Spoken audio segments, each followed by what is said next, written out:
پھر دن ہوا پرانی رات کا، کرے سو شکر ہم خدا کی ذات کا، خدا کی ذات کا، نیا پھر دن ہوا۔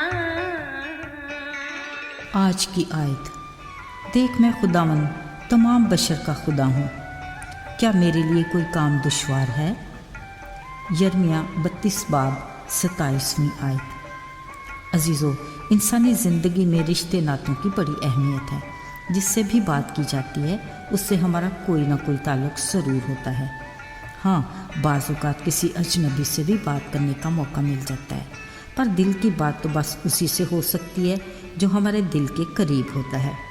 عزیزو، ایک ایسی ہستی بھی ہے جس سے روز یا دن میں 2-3 بار بھی بات ہوتی رہتی ہے۔ مزے کی بات یہ ہے کہ اصل میں اس ہستی سے ہی ہم دل کی ہر بات کہتے ہیں۔ جی عزیزو، یہ ہے ہمارا آسمانی باپ، ہمارا خداوند خدا۔ اس نے ہمیں باپ کہنے کا حق اپنے بیٹے یسوع مسیح کے عظیم کفارے کی بدولت دیا۔ وہ ایسا شفیق باپ ہے جو بچوں کے بار بار بات کرنے پر جھنجھلاتا نہیں۔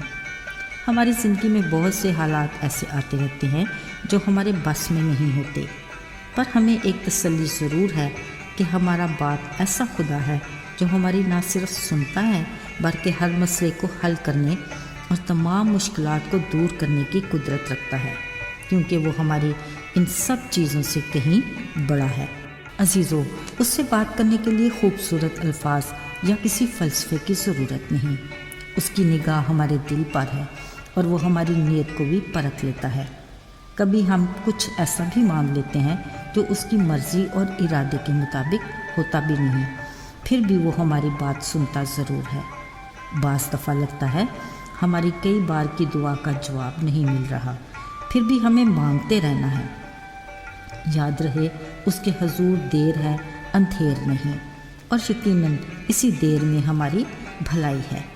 گزرتے وقت اور بدلتے حالات کے ساتھ کئی غیر متوقع تبدیلیاں نمودار ہو سکتی ہیں، مگر شکر اس بات کا ہے کہ ہمارا خدا کبھی بدلتا نہیں۔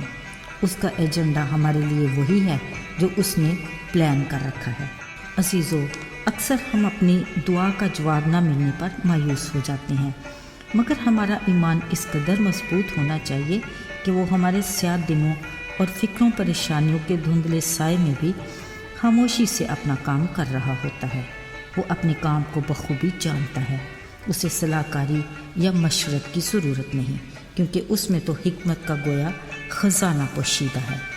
عزیزو، حالات کیسے ہی کیوں نہ ہوں، وہ اپنے وعدے کے مطابق آج اور کل بلکہ ابد تک یکساں خدا ہے۔ یہ سب کچھ اپنی جگہ اٹل اور درست۔ ہمیں اس بات کو بھی سمجھنا ہے کہ جو میں نے مانگا کیا اس کی نگاہ میں بہتر ہے بھی کہ نہیں۔ اور بھی بہت سارے عناصر ایسے ہیں جو ہماری دعا کی راہ میں رکاوٹ بن جاتے ہیں، مثلا ہمارا شک، کم اعتقادی، کدورت اور دل کی بدی۔ اس بات میں بھی خدشہ ہے کہ جس چیز کی مجھے خواہش ہے، کیا ایسا تو نہیں کہ خدا کے نام کو جلال دینے سے زیادہ میری اپنی عیش و عشرت کا عمل دخل ہے، یا یہ کہ میری ابھی اس کی ضرورت ہی نہیں۔ خیر کچھ بھی ہو، مجھے صبر اور شکر کے ساتھ اس کے ٹھہرائے وقت کا انتظار کرنا چاہیے۔ عزیزو، ہمارے لیے اس کے وعدوں کی کمی نہیں۔ اس کا یہ بھی وعدہ ہے کہ مانگو تو تمہیں دیا جائے گا، ڈھونڈو تو پاؤ گے، دروازہ کھٹکھٹاؤ تو تمہارے واسطے کھولا جائے گا۔ ہمیں خدا سے مانگنا ہے شکر گزاری اور بھروسے کے ساتھ۔ اس کا در کھٹکھٹانا ہے صبر اور یقین کے ساتھ کہ وہ ضرور ہمارے لیے کھولے گا۔ اسے ڈھونڈنا ہے سچے جذبے اور صدق کے دل کے ساتھ کہ وہ ہمیں ضرور ملے گا۔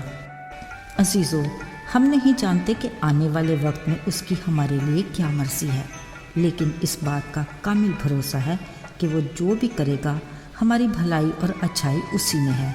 ہمارا ایمان ہے کہ یہ گزرے سال سے بہتر ہوگا۔ وہ اس سال کے دوران ہم سے کون سی خدمت لینا اور ہمارے لیے کیا کرنا چاہتا ہے۔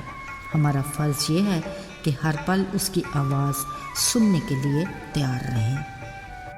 آئیے دعا مانگتے ہیں۔ خداوند، ہم تیرے شکر گزار ہیں کہ کہ تو ہمارا قادر مطلق باپ ہے، تو ہر چیز پر کامل اختیار رکھتا ہے اور تیرے لیے کچھ بھی ناممکن نہیں۔ اے خدا ہمیں معاف کرنا، کیونکہ ہم ایمان میں کمزور پڑ کر تیرے جواب کا انتظار نہیں کرتے اور اپنے مسائل کے لیے مختلف حربے اور تدابیر اختیار کر لیتے ہیں جو تجھے ناپسند ہیں۔ ہمیں تیرے فضل کی ضرورت ہے۔ پاک روح کے وسیلہ ہماری رہنمائی فرما تاکہ ہم تجھ پر کامل بھروسہ کر کے اپنے لیے تیرے ٹھہرائے وقت کا انتظار کر سکیں۔ ہمیں صبر اور شکر سے اپنے پیچھے چلنے کی توفیق عطا فرما۔ آمین۔